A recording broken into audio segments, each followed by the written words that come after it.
चूँकि हुआ क्या था कि जब अंग्रेज़ हम लोगों को आज़ाद किए 15 अगस्त 1947 को, तो उन लोगों ने हम लोगों के सामने एक बहुत बड़ी चुनौती रखी कि हम तो आप लोगों को आज़ाद कर दे रहे हैं, लेकिन आप लोग अपना शासन व्यवस्था चलाइएगा कैसे। उनकी शासन व्यवस्था, जो अंग्रेज़ों की शासन व्यवस्था थी, वो बहुत ही आक्रामक थी। एक तरह से कहा जाए तो अत्याचारी शासन था।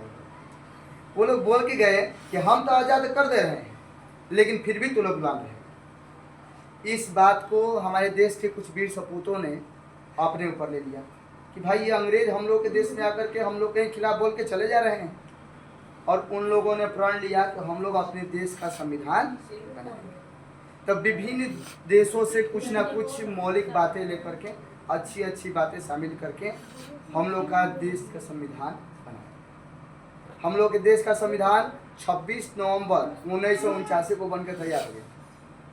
लेकिन एक पीछे का घटना था 26 जनवरी 1930 का, ध्यान से समझिएगा। 26 जनवरी 1930 को हम लोग के देशवासियों ने सबसे पहले स्वतंत्रता दिवस के रूप में मनाया, और लक्ष्य भी रखा गया था कि 26 जनवरी 1948 तक अंग्रेजों को भगा दें। लेकिन अंग्रेज पहले ही चले गए, 15 अगस्त 1947 को ही चले गए।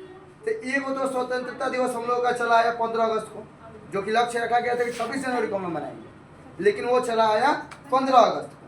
तो भाई 26 जनवरी वाले दिन को यादगार बनाने के हम लोग का संविधान चूँकि बन के 26 नवंबर को तैयार है, लेकिन 26 जनवरी वाले दिन को यादगार बनाए रखने के लिए हम लोगों ने अपना संविधान 26 जनवरी 1950 को लागू किया। तब से लेकर अभी तक हम लोग 26 जनवरी को गणतंत्र दिवस के रूप में आई बात समझ में।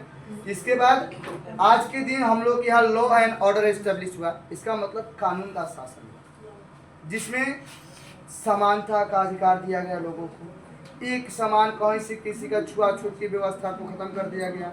सबको एक समान नागरिक बना करके ये संविधान हम लोगों के देश में सर्वोपरि मान्यता पर परिपूर्ण हुआ।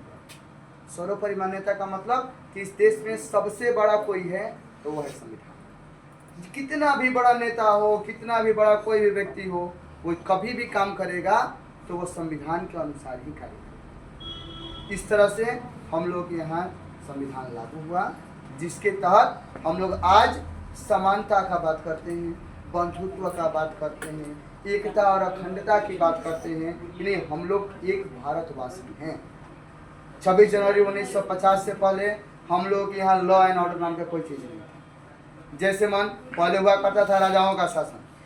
राजा के सामने कोई शिकायत गया, राजा बोले ठीक है फलाना व्यक्ति को ऐसे करो, फांसी लगा दो। अब उसे घर वाले, परिवार वाले सब रो रहे हैं, छटपटा रहे हैं कि अरे भाई कोई बचा ले, लेकिन राजा का आदेश मत लगा देना। वैसे अंग्रेज जब आया हम लोग के यहाँ, तो ये लोग भी आक्रामक नीति अपनाया। आक्रामक, जबरदस्ती काम कराएगा, पैसा मांगने वो पैसा नहीं देता था लोग, मतलब एक तरह शोषण वाला नीति अपना दिया था। जब ये गया हम लोग के देश से, तो लोगों ने बहुत मेहनत करके और बहुत सारे अलग अलग देशों का संविधान से बहुत सारी बातों को लेकर के अपने देश का संविधान। आज हम लोग का अस्तित्व ऐसा है कि भारत का संविधान विश्व का सबसे बड़ा लिखित संविधान है। इस बात को ध्यान रखिएगा लोग कि हम लोग के भारत का संविधान विश्व का सबसे बड़ा लिखित संविधान, जिसमें बहुत सारे अनुच्छेद, बहुत सारे भाग बनाए गए हैं ताकि हम लोग के देश की शासन व्यवस्था को आसानी से चलाएं। ठीक है, इतना कह के हम अपनी बारी को विराम देते हैं और आप लोगों को